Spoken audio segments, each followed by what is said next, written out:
Today, after an extensive and painstaking process, the inquiry has published its report. The inquiry has found that those who were involved in the assassination attempt against Sergei Skripal were morally responsible for Dawn's death, and that deploying a highly toxic nerve agent in a busy city was an astonishingly reckless act. The Chair concludes that the operation must have been signed off at the highest level of the Russian state, including President Putin. Now, in respect to the emergency services treatment of Dawn, the inquiry found that she received entirely appropriate medical care, but that tragically her condition was unsurvivable.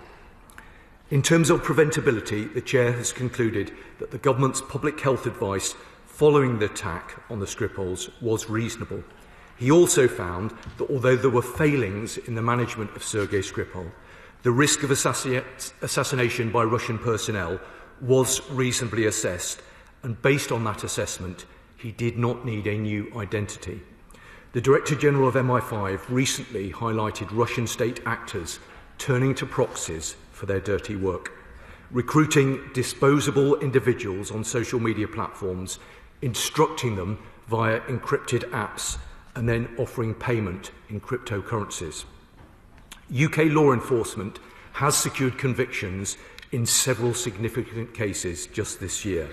6 individuals spying for Russia, 6 men involved in an arson attack on a warehouse supplying Ukraine, an individual who attempted to offer services to Russian intelligence, and a former MEP who accepted bribes to promote pro-Russian narratives in the EU Parliament.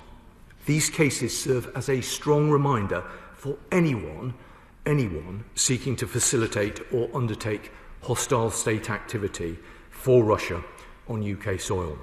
We've specified Russia on the enhanced tier of the Foreign Influence Registration Scheme to make it even more challenging to conceal relationships with the Russian state.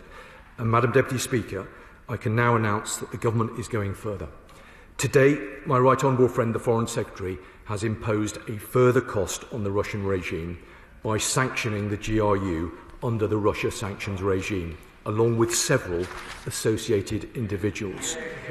These sanctions recognise the continued reckless and destabilising activity of the GRU, which seeks to undermine Ukraine, European security and the safety of the United Kingdom. They will include sanctions against 8 GRU officers under the cyber sanctions regime and 3 GRU officers under the Russia sanctions regime who have been implicated in hostile activity across Europe. We are also summoning the Russian ambassador to hold Russia to account for its responsibility for the tragic death of a British citizen.